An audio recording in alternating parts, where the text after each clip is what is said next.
Johnny Dollar. Pat McCracken, Johnny, Universal Adjustment Bureau. Well, good for you, Pat. Just keep it up.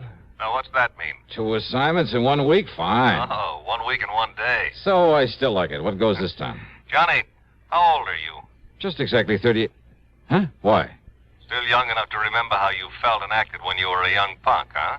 Sure. But I hope you were a better sort than the one we have to deal with in this matter. And yet, on the other hand, well, you know the saying, it takes a crook to catch a crook. Huh?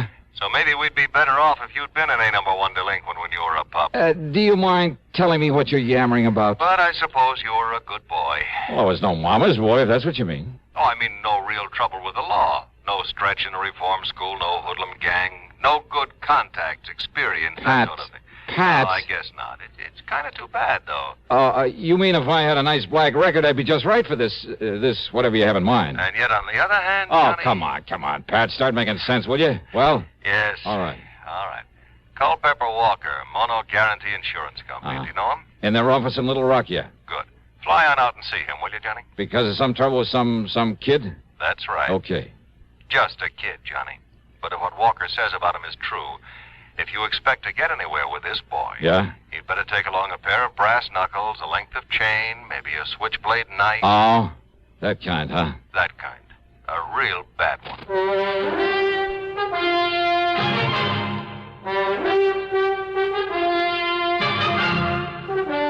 CBS Radio brings you Bob Bailey in the exciting adventures of the man with the action-packed expense account, America's fabulous freelance insurance investigator. Yours truly, Johnny Dollar.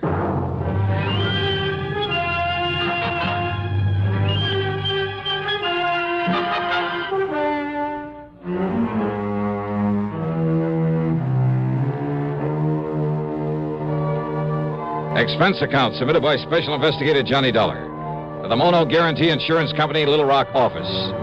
Following is an account of expenses incurred during my investigation of the Bad One matter.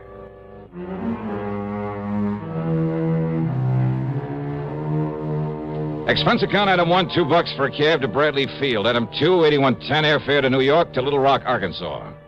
The plane had left New York at 6 p.m. At 8:50 Central Time, we set down at Little Rock Municipal Airport.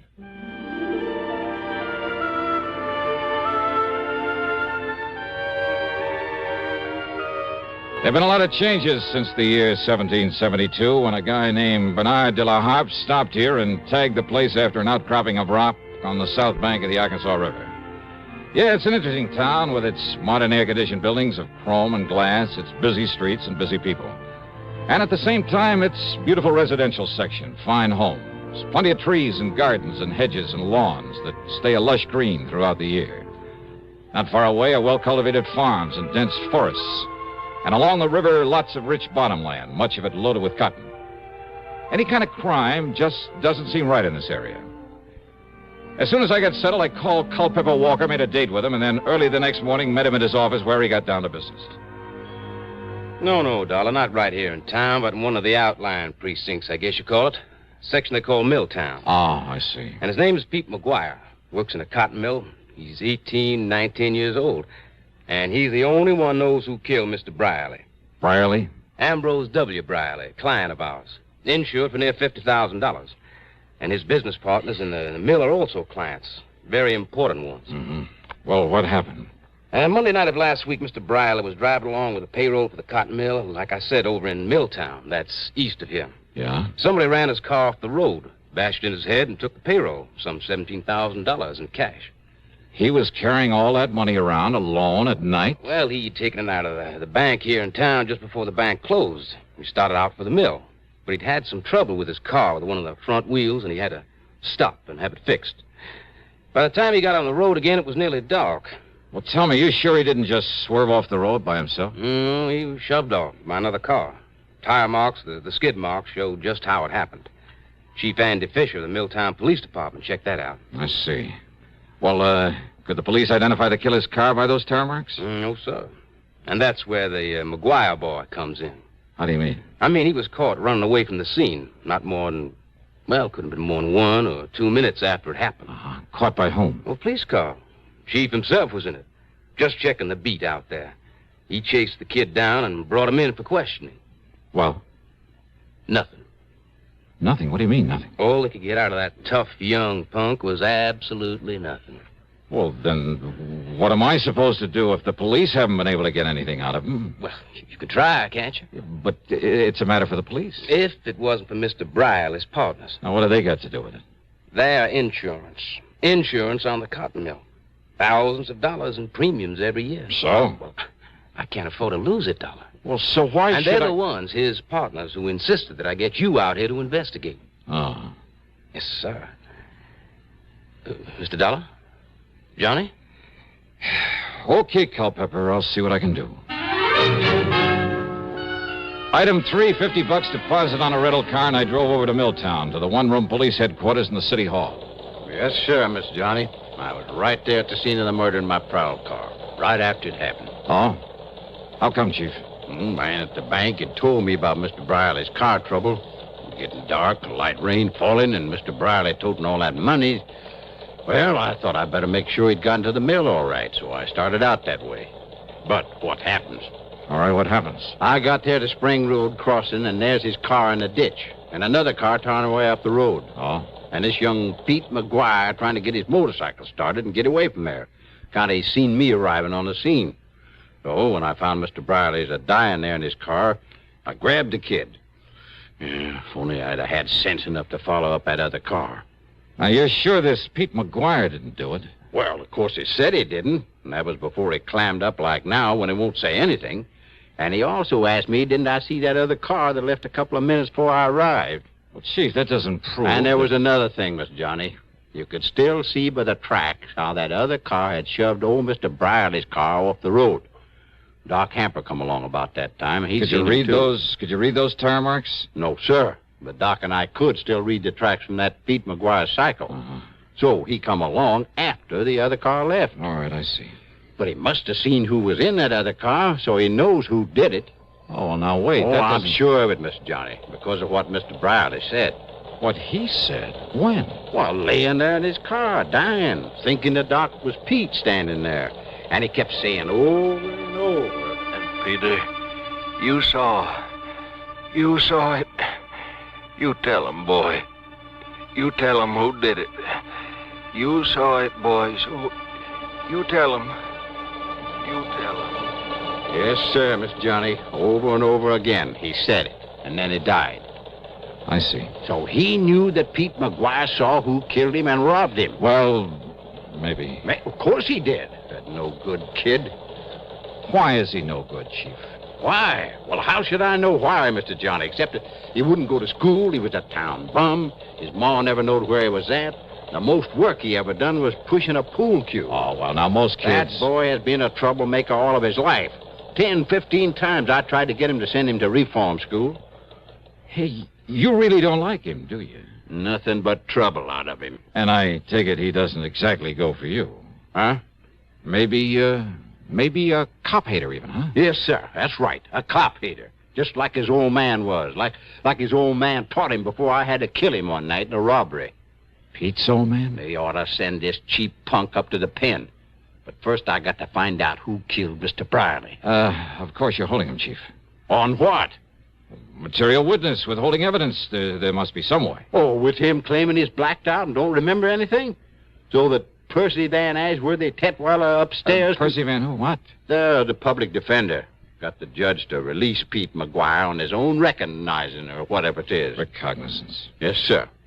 So McGuire's out and free as a bird. But if he tries to run up before I can get him up before the jury... Oh, Chief, lots of But kids. don't you worry, Mr. Johnny. Everybody on that jury are my friends. So they'll lock him up, all right. Yeah, I see. Be a kind of revenge, huh? Because he won't cooperate with you. Now, look, Mr. Dollar. Or maybe just because he's a cop hater. Where'll I find this Percy Van, this public defender? Upstairs in his office. But do you think he could get anything out of that kid?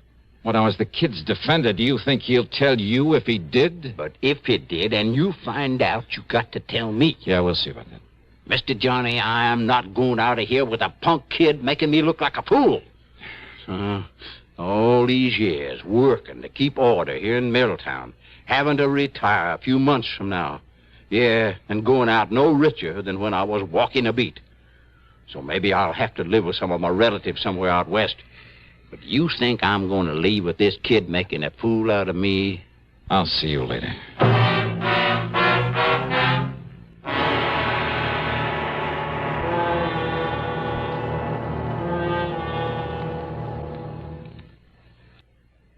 And now, Act Two of yours truly, Johnny Dollar, and the Bad One Matter.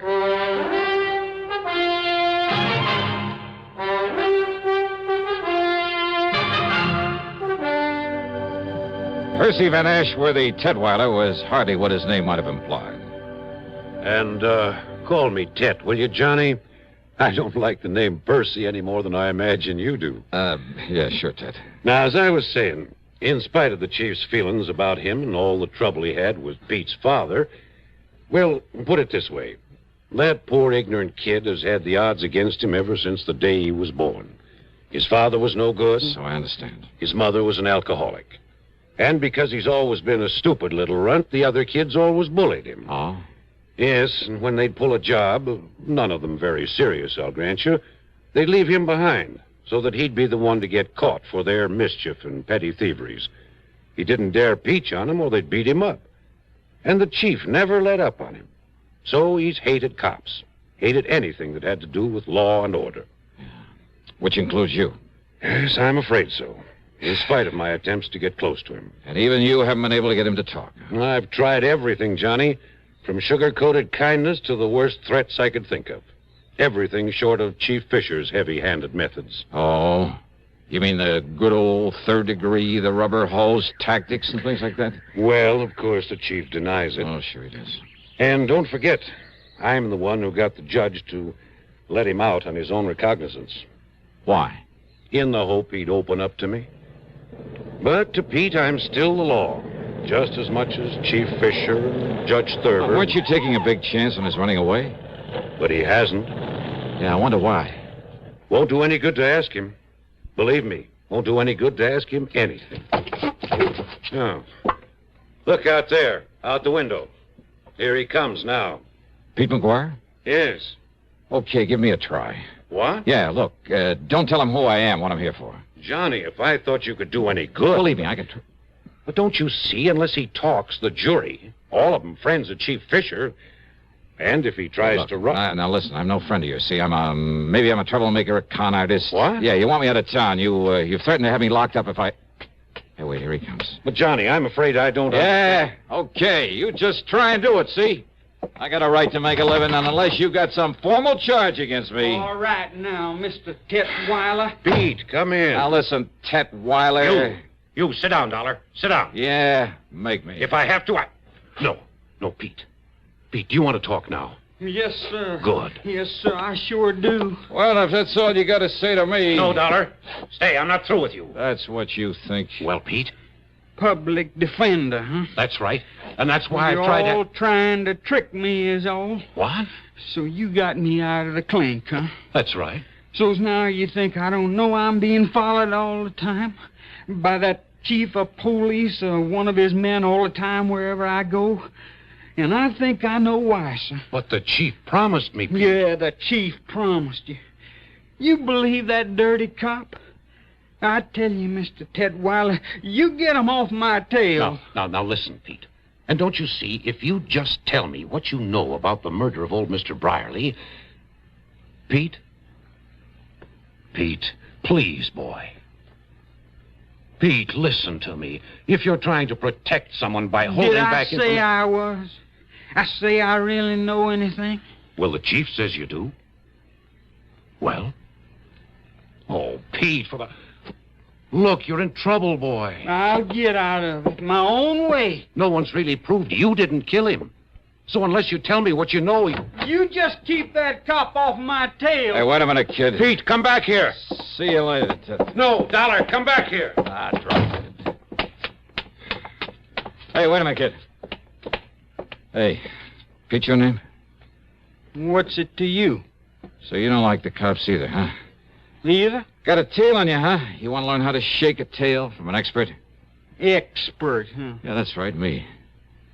He called you Dollar, huh? Well, that's a good name. Sounds like money. Oh, yeah, baby, yeah. Maybe plenty of money. And maybe I can use some help in this burg, huh? Help in what? Why not? Just wait. Talk here in City Hall with the cops liable to show. Hey, you got a car? I got a cycle. All right, good. I got a car, a good one. So tell me where to meet you, huh? You don't care if the cops are following me, if they follow you, too? You think I couldn't shake them? Maybe. All right, you head for wherever you want me to meet you, see? Now, And listen. if I spot somebody following, Pete, I'll shake them so easy. You sure of that? Sure, I'm sure. Then I'll meet you wherever you say, huh? Because if they find out where I'm hiding out, you sure you won't tell them? Look, I promise I give you my word. Well, 7 Mile Road, out beyond Spring Road at the railroad crossing. yeah. You better hide your car. There are lots of trees. Yeah. Now, you walk in the gully on this side of the tracks. Then you see a little tool shack on the side. I'll be there. Okay. I don't know how soon, Pete. If we're tailed, I may have to lead him away. But I'll see you, huh?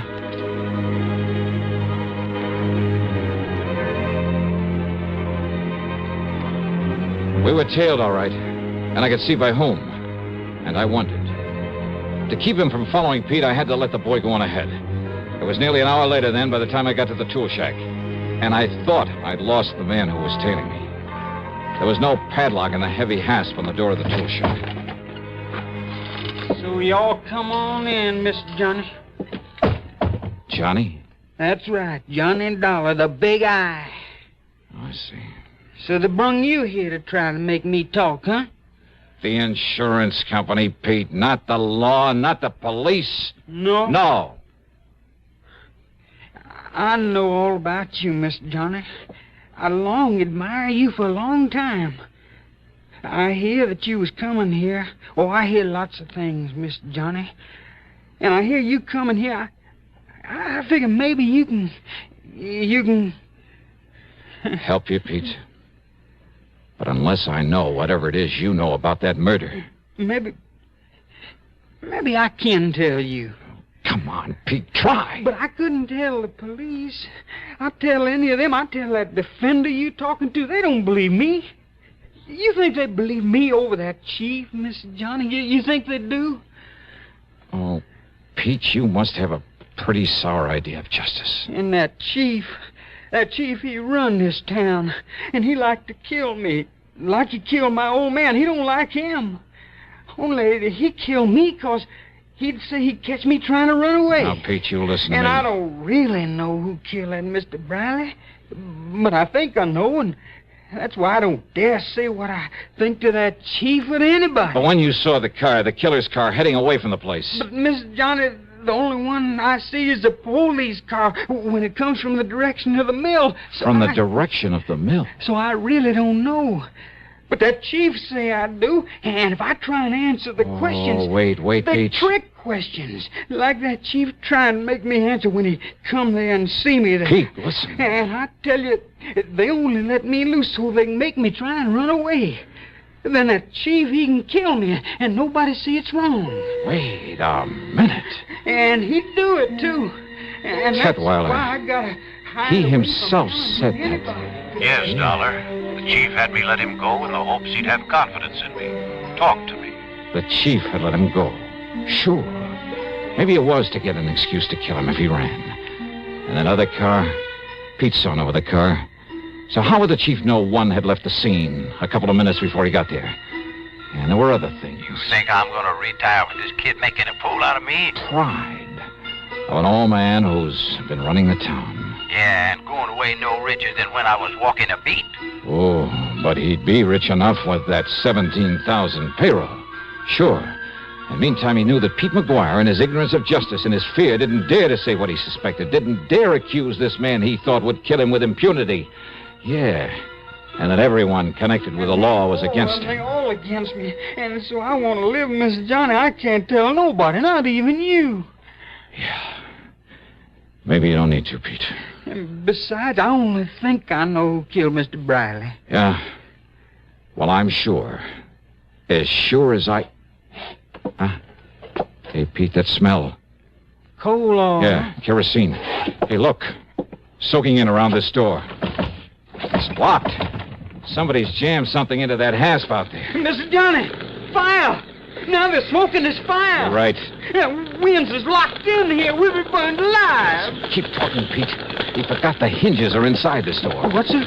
Keep talking while I pull the pins out of those things. We're dying here. We're going to be cooked alive in here, Mr. Here's Johnny. one. We're going to burn up in here, Here's the Mr. other. Johnny. We're going to be cooked alive. Come on, Pete. Come on. Mr. Johnny, we're going to die. All right, Chief. Mr. Dollar? Yeah, that's right. I see the shack on fire. Yeah, well, you set this fire. There's further cover-up for having killed Mr. Brierly. This boy told you that. I'll kill him, too. Oh, no, you won't, Chief. Put away that gun. I'll kill you, too. Oh, no. Chief! You miss you, Pete? I'm all right, sir. Oh, So you killed old man Brierly. Mr. Dollar. And if this boy did know. But until you were sure he did, and you kept him too scared to talk. All right, Chief, you want to write and sign a confession? But if my people found out I Or did... shall I use this gun of yours on you? No, please. Be justice, though, wouldn't it? Well, No. Oh, yes, sir. I'll sign the confession. okay, then. Up on your feet. Up on your feet! Yeah, pretty smart. Using that poor ignorant kid as a means to keep any suspicion away from himself. But believe me, not smart enough. Expense account total, including hotel expenses, the rental car, and the trip back to Hartford, $231.20. Yours truly, Johnny Dollar.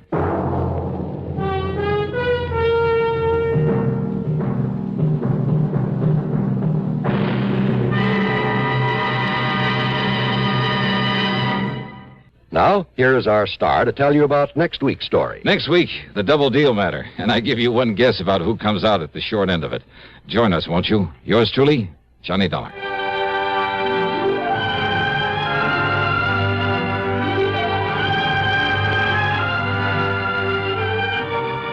Yours truly, Johnny Dollar, starring Bob Bailey, originates in Hollywood and is written, produced, and directed by Jack Johnstone.